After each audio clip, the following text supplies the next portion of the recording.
Bueno, hola chicos, chicas, me presento, yo soy el profesor de Organización y Gestión, mi nombre es Manuel Lombardía. Bueno, más que nada habíamos comprometido a hacer una clasecita para aclarar algunas cuestiones y redefinir algunos elementos con los que ya trabajaron. Los trabajos que yo he visto estaban bastante correctos, bueno, yo ya hice las correcciones y las aclaraciones pertinentes, y más que nada es reforzar algunos conceptos que ustedes bien trabajaron. Básicamente lo que es las definiciones de organización y las características. En la clase de hoy lo que yo quería era reforzar un poquito algunas de las características, acentuar y poner el eje en algunas de esas características como para tenerlas en cuenta, ya que me parece que son importantes a la hora de pensar la organización y el proceso de trabajo. Bueno, como hice ya alguna aclaración en algún trabajo en particular, hay como una doble acepción del término organización, así que estaría bueno definirlo desde la etimología, lo que significa.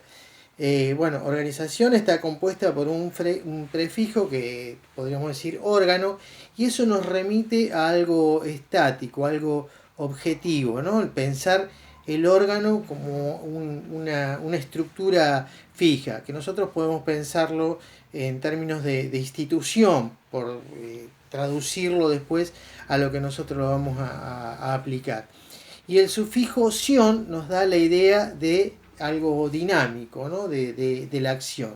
Por lo tanto, también podemos pensar esta cuestión de el escenario como algo fijo, donde ocurren las cosas, y los actores sociales, que es donde se va a dar el intercambio, la interacción social, etc. Es decir, que esa relación dialéctica entre lo que sería la organización en tanto agrupamiento de personas, más la dinámica que sería las acciones que definen esto de pensar la organización como un agrupamiento de personas que realizan acciones para alcanzar objetivos. Esa cuestión.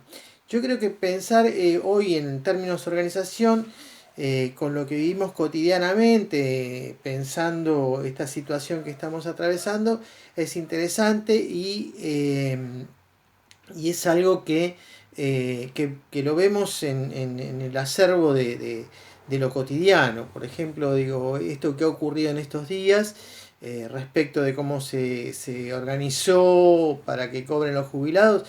Lo primero que se dijo es que ahí no había habido organización, ¿no? Es decir, ¿qué significaba? Que no hubo planificación. Entonces también la organización está pensada en términos de cómo funciona algo, ¿no? Como si está ordenado, si las cosas están bien distribuidas. Creo que a todo esto remite el término de organización, y también remite a las instituciones que se ocupan de garantizar el funcionamiento de las mismas, ¿no? Eso entonces ese es como un primer elemento a tener en cuenta, como algo que es cotidiano, que algo que lo vemos en nuestra forma de trabajo en nuestros propios hogares, pero que también lo llevamos al plano de cómo se desarrolla eso en un proceso de trabajo, en nuestro caso y en el caso de ustedes en el ámbito hospitalario y dentro de un espacio concreto que es el quirófano. Entonces, lo que yo planteaba era ahora centrarnos sí en las características. Nosotros decíamos que hay tres características. Una que es el contexto socioeconómico, ¿no? Que poseen contexto socioeconómico, que hay metas específicas, ¿no? Esas metas específicas tienen que ver con los objetivos, ¿no es cierto? Y al mismo tiempo hay una interacción entre miembros, ¿no? Esto es lo que yo llamo la actuación, ya la parte más activa, la parte de intercambio, y en esa interacción de los miembros, fíjense en que hay tres elementos importantes, ¿no? Distribución del poder, división del trabajo y sistema de comunicación. Esto lo han podido vincular con los distintos paradigmas, ¿no? Dijimos que había como dos paradigmas. Para sintetizarlos mucho, podría decir uno más democrático en términos de que hay una participación, el trabajo en equipo, hay colaboración entre los miembros que integran el equipo de trabajo, y otro que es burocrático, ¿no? Es decir, y en este sentido nosotros lo esquematizamos como un esquema o un gráfico así piramidal, donde en el vértice está, podríamos decir, el director del hospital, y después va descendiendo y van bajando líneas de instrucciones a través de los jefes de servicio y toda la estructura orgánica, ¿no?, que dice cómo están distribuidos esos distintos sectores con sus jefaturas, encargados, hasta la base, que son los propios trabajadores. Ese sería un sistema más burocrático, ustedes ya lo analizaron, en ese sentido no vamos a profundizar ahora demasiado, pero me interesaba quedarme en los dos primeros aspectos, digamos. ¿Qué significa que posea un contexto socioeconómico? Bueno, pensar la salud de por sí y su relación con el contexto ya nos pone en una situación bastante compleja, porque tiene que ver con, el contexto tiene que ver con las condiciones de vida de la población, ¿no es cierto? Y la salud va a estar vinculada a que esas condiciones tengan mejor calidad o peor calidad de vida. Y eso va a redundar en la demanda que va a tener nuestro sistema de salud. O sea que si nosotros tenemos determinadas metas y objetivos, esas metas y objetivos que tengamos, pensándola ya como organización de salud, como institución de salud, van a estar determinadas por un contexto político, socioeconómico, que hacen a la calidad de vida de la población a la que están dirigidas los servicios que nosotros tenemos que brindar. De nuevo, hoy pensarlo como el contexto en torno a lo que nos está pasando, ustedes ven que las organizaciones y las instituciones de salud han tenido que hacer muchos cambios para poder funcionar, no solo en la organización del trabajo, en el proceso de trabajo, sino con los elementos que deberían contar, ¿no? Uno de los reclamos que ha habido, por lo menos de parte de los trabajadores, tienen que ver con determinadas condiciones de trabajo en términos de tener los insumos correspondientes que garanticen condiciones de bioseguridad y que no puedan contraer la, el virus, ¿no? No poder contraer la infección y las consecuencias que eso podía tener para los trabajadores. O sea que el contexto actual ha modificado la situación de lo que deben hacer las instituciones, lo que deben hacer los trabajadores, y ha habido una cantidad de cambios que tienen que ver en este caso con los protocolos de trabajo. Cada sector ha tenido que ordenar y reorganizar sus protocolos y sus formas de trabajo. Entonces nosotros podríamos decir que hay un contexto que puede ser coyuntural. Coyuntural significa que puede ser cosas que están ocurriendo en el momento, pero que no ocurren siempre, digamos, ¿no? Y hay algo que es más estructural, que tiene que ver con condiciones que se dan habitualmente y que son las respuestas para las que está organizada esa institución. Nosotros decimos, bueno, la institución entonces tiene metas y objetivos. Esas metas y objetivos están condicionados o determinados por el contexto. Hay un contexto que el contexto es muy dinámico, porque la dinámica poblacional, la situación económica es muy cambiante, y eso va a modificar las demandas, ¿no es cierto? Entonces decimos que hay un contexto coyuntural, que es lo que está ocurriendo, por ejemplo, bueno, hoy tenemos un buen ejemplo con el coronavirus, y hay un contexto que es el habitual, que tiene que ver con las características sociodemográficas, con las características poblacionales, y que tiene su dinámica, pero que un hospital o una clínica más o menos está preparado para brindar servicios que se ajustan a ese contexto, ¿no?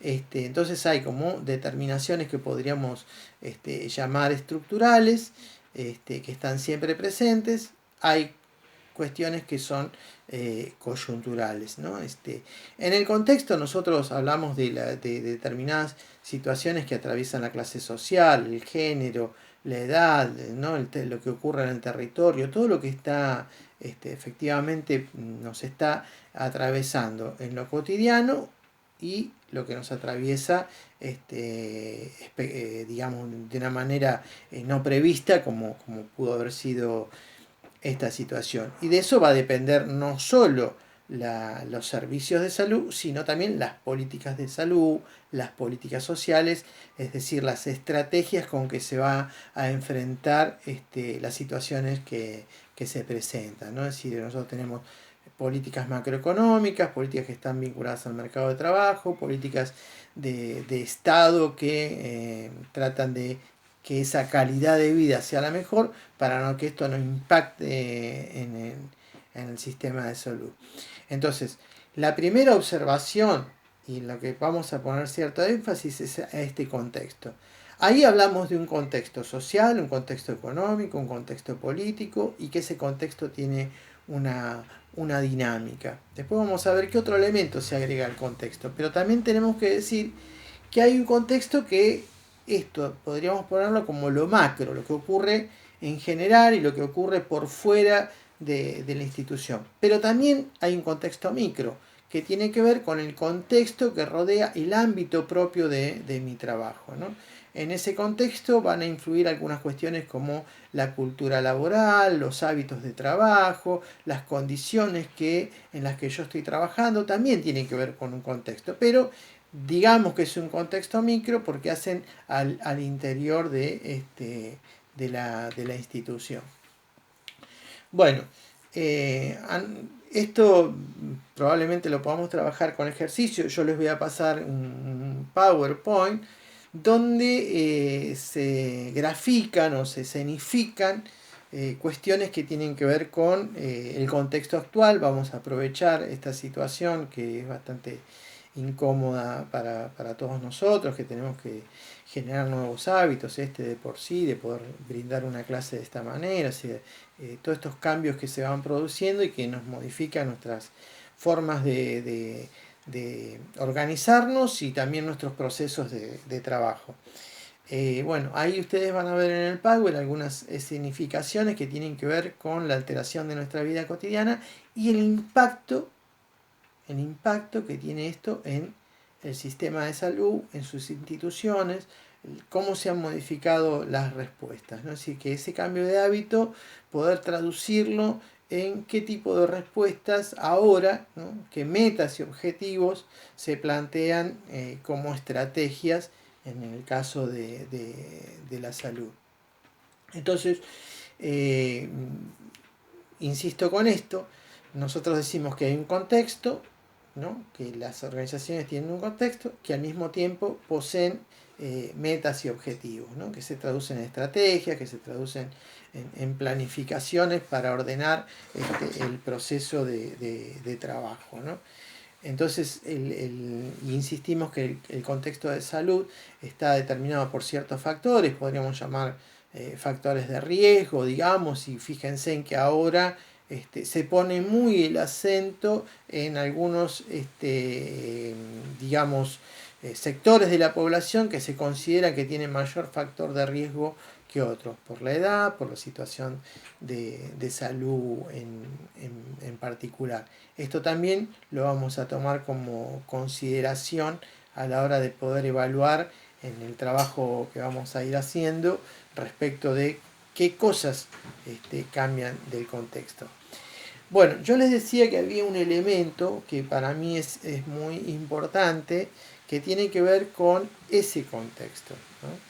Y que determina bastante a qué se van a dirigir las metas y los objetivos de estas instituciones de salud fundamentalmente. Es un elemento muy puntual que son las características sociodemográficas y que hoy de nuevo vuelven a recobrar algo importante para tener en cuenta, digamos.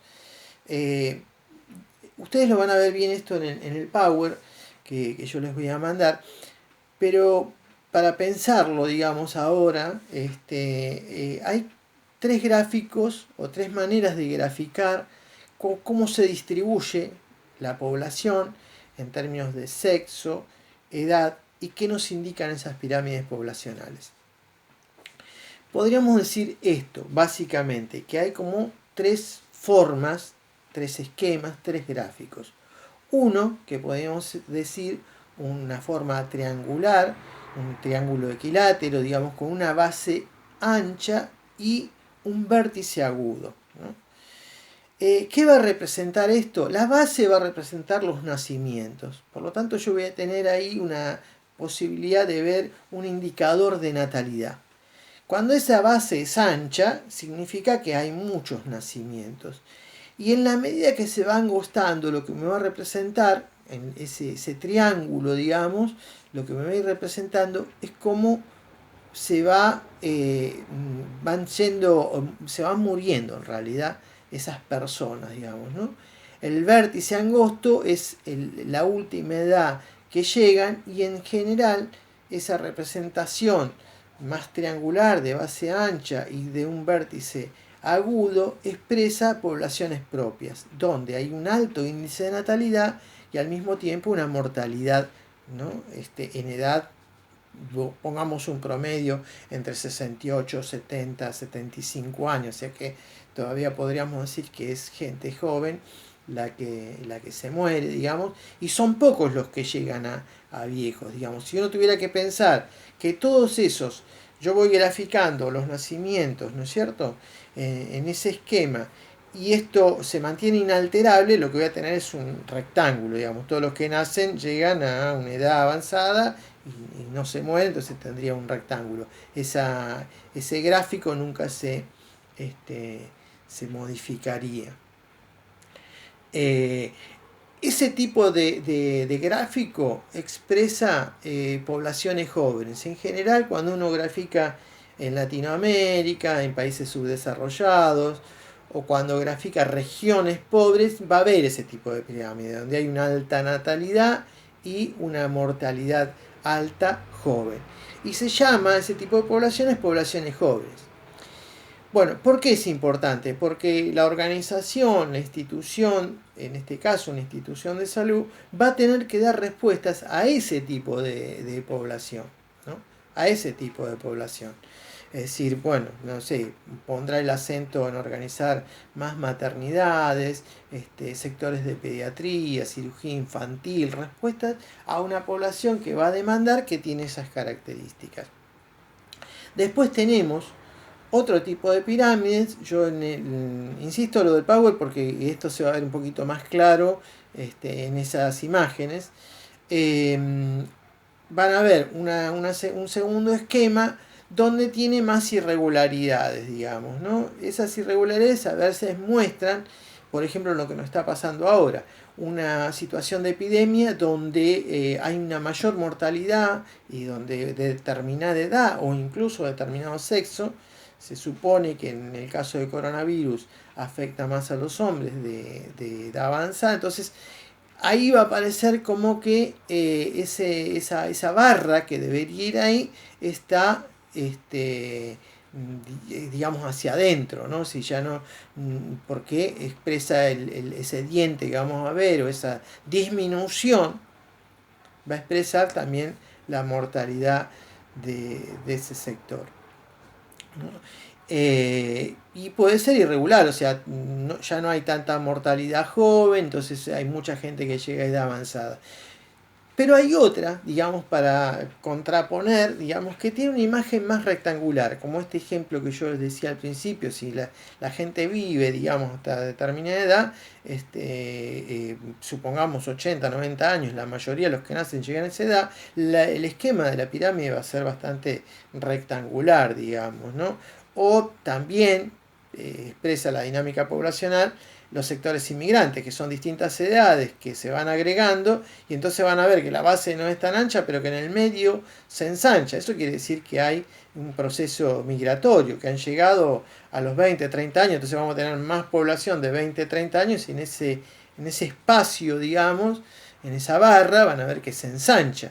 Eso significa que ahí se ha agregado población, que pueden ser en general inmigrantes. Bueno, ese esquema, ese gráfico, puede representar a las pirámides en los países europeos.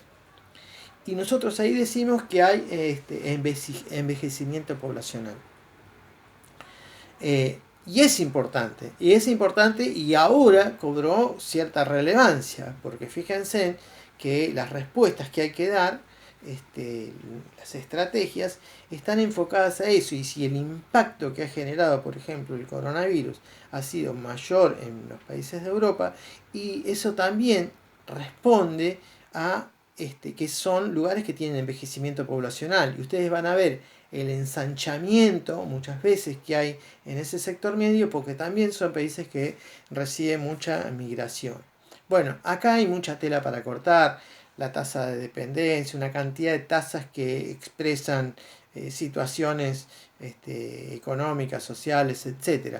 Pero a nosotros nos interesa por lo menos tener claro esta cuestión que hace al contexto, que hace las estrategias y que hace a las respuestas que se deben dar en un ámbito de salud. Entonces yo quería poner bastante énfasis en esto. El contexto, que uno lo deja ahí como una de las características, contexto, metas, objetivos, bueno, y después la interacción de la que hablábamos, donde aparece el poder, etcétera, sí se vincula con las respuestas y las estrategias que vamos a tener que dar. En el caso más puntual nuestro va a tener que ver con qué tipo de población se atiende en el ámbito donde nosotros estamos, qué tipo de organización se requiere para pensar en la respuesta. Vieron que cuando nosotros hablamos de proceso, se asimila mucho a un proceso fabril, pero estamos hablando de atención, y aunque parezca un poco fuerte, el paciente, digamos, se toma también como parte de ese insumo. Entonces las características de ese insumo con el que vamos a trabajar es muy importante y tiene que ver con esa característica poblacional para la que estamos trabajando.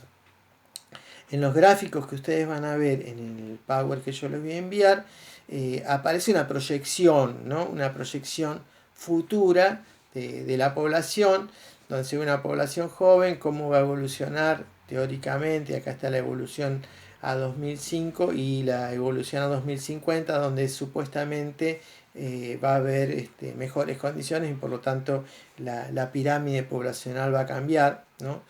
Otra cuestión que ustedes van a ver es que están en dos colores, cada uno representa el sexo, ya que se elabora cada una de esas barras de acuerdo al sexo, y van a ver la proyección también de la edad.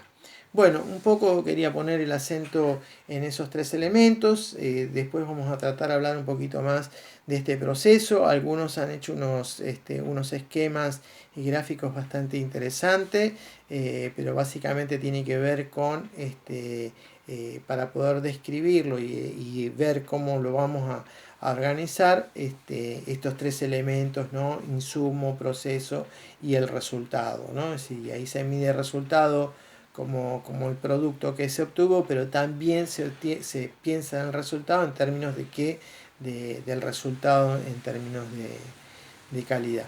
Bueno, un poquito para ampliar y definir un poco esto de qué es organización, las características y qué nos interesan de las características. Con respecto a la interacción, que sería, digamos, el otro aspecto que nosotros vamos a tener en cuenta, esto de cómo interactúan los miembros, distribución del poder, división del trabajo, lo vamos a desarrollar un poco más, porque también se vincula más con la gestión, digamos, ¿no? La gestión es, de alguna manera, para diferenciarlo de qué es la organización, es cómo se dirige ese proceso. Es decir, el modelo que se ha instaurado, esto de pensar la organización y gestión, se copia un poco de lo empresarial. Yo no comparto un poco esta idea, pero se piensa en gestión en términos de gerenciamiento, en términos de alguien que se ocupa de la distribución de tareas, etc. Eso lo vamos a desarrollar. En principio les voy a pasar el PowerPoint, les voy a pasar los ejercicios que me parece pertinente para analizar un poquito más esto del contexto. Así que bueno, espero que nos podamos ver pronto y compartir un poquito más en el aula, que es más dinámico, y además podemos intercambiar y sacarnos dudas. Por lo pronto, los ejercicios que han mandado están todos muy bien, algunos incluso tienen más de la información requerida, que no está mal, porque veo que se han ocupado, pero en ese sentido yo aconsejé de todas maneras que traten de tener en cuenta la consigna, porque la consigna a veces tiene como un objetivo más puntual, entonces por ahí si avanzan un poco más, como que vamos como pasando a otro tema, pero creo que de todas maneras es muy valioso, yo por lo menos lo considero así, y bueno, los felicito y tratemos de llevar esto lo mejor que podamos en estas condiciones. Un abrazo para todos.